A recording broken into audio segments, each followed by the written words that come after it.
going on, guys, and welcome back to another Pokemon Ultra Sun and Moon Wi-Fi battle. Today I have an underused match. This is against Jay from Twitter. We've battled a couple times in the past and we usually end up having some good matches, so I've been laddering with this team I'm using on Showdown for a while, and it actually works out pretty nice. Essentially, it's got these two choice band users in Entei and Azumarill, both with really hard hitting priority. They can pick off a lot of stuff after Fortress sets up a bunch of hazards. Then I've got Venomoth in the back that is really dangerous, setting up Quiver Dances in the Bugnium Z, and then that classic just Mega Sceptile and then Assault Vested Muck, who can handle a lot of the things in the tier that you come across. But yeah, so looking at my opponent's team, he's got some pretty big threats. He's got Togekiss, which can be really annoying. He has that Hippowdon also, which kind of causes me some problems along with the Mega Sceptile of his own. So anyway, let's go ahead and just hop right into the battle here.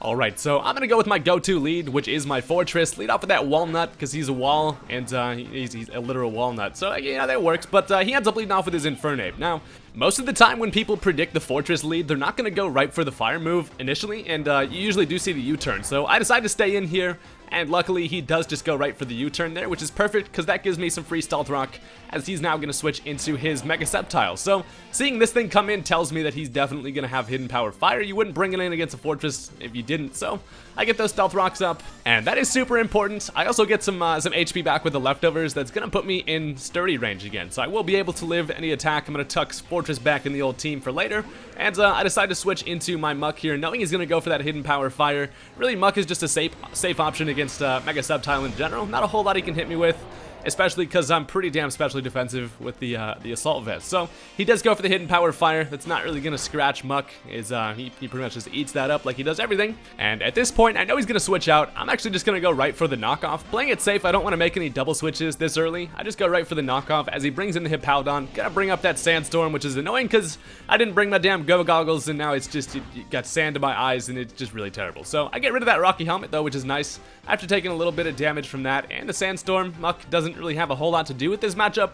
He's either going to go for the Earthquake directly or to set up the Stealth Rock. Either way, it's a safe place for me to switch in Azumarill here as the old golden egg comes for Easter. So he does end up setting up the Stealth Rock. Really not too big of a deal there. My team doesn't really like it, but I do still have Fortress with the Rapid Spin if I do decide to get rid of that later. But I'm actually just going to go right for a Waterfall. He sees that he doesn't have a whole lot that can switch into a Choice Banded Azumarill, so the Waterfall was my best option there. And that is going to take down the Hippowdon. So that's a big wall out of the way, which is nice. And now he's going to bring in the Primarina. So I'm figuring this thing is probably going to be Choice Specs. That's what you end up seeing in Underused. So I know that I can live at least one of them and then hit really hard with a Waterfall in return.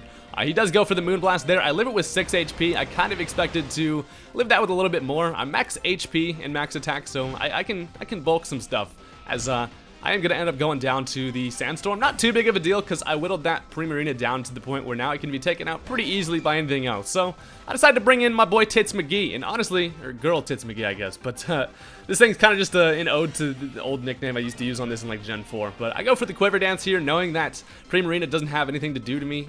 Seeing that damage, I know it's Choice Specs, and I know that I can take a Moonblast easily. So gonna go for that. Doesn't do a whole lot after the special defense boost from the Quiver Dance.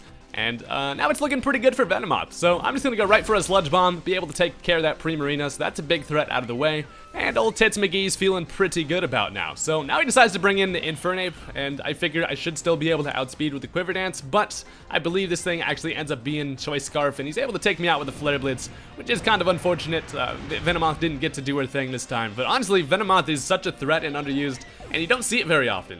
With the Tinted Lens and the Bugnium Z, you can pretty much take out like anything after a Quiver Dance with that boosted special attack and speed. So now I figure I'm just going to bring in Entei. It's a safe option at this point. I'm going to go right for the Stone Edge.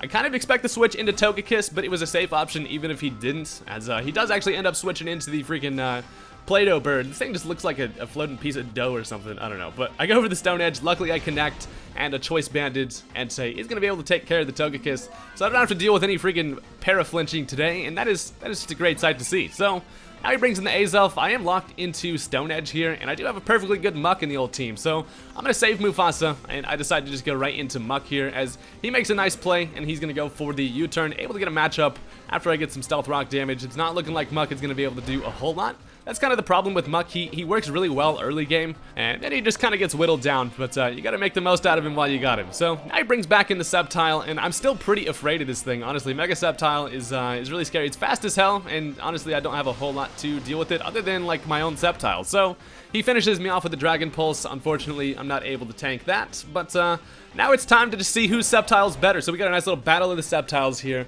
I bring in Christmas, who's not quite yet a Christmas tree, but I'm gonna go ahead and Mega Evolve. So assuming that he's timid, which most of the Sceptiles you see are gonna be timid, we're gonna have ourselves a nice little speed tie, and it's kind of gonna determine the match here. So I actually end up winning the speed tie very luckily. I'm able to fire off a Dragon Pulse of my own, and that's going to take care of his Mega Sceptile. So, got really lucky there. At some points in Pokemon, you just got to gamble, and that was one of those times. It's pretty rare that a match comes down to a speed tie, but it looks like that's kind of what happened here, as now he's able to bring in the Azelf. I am still going to be faster, and I'm going to just go ahead and launch my tail at this thing and finish it off with a Leaf Storm. So that's fantastic.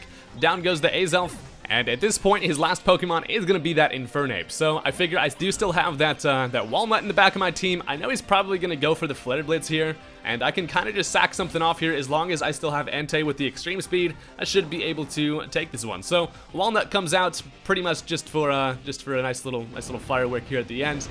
He gets absolutely obliterated by the Flare Blitz, but that's fine because he's going to hurt himself with the recoil, plus a Choice Banded Entei with the Extreme Speed is going to do a whole lot of damage to Infernape anyway. So I just got to bring back in my boy Mufasa to clean things up here. So I actually would be able to take a Flare Blitz anyway, but all I really need to do here is just go for that Extreme Speed, exert that pressure, and that is going to be a dead Infernape there. So this is a really fun team to use. I'm having a good time with this. I will have some more uploads with this team.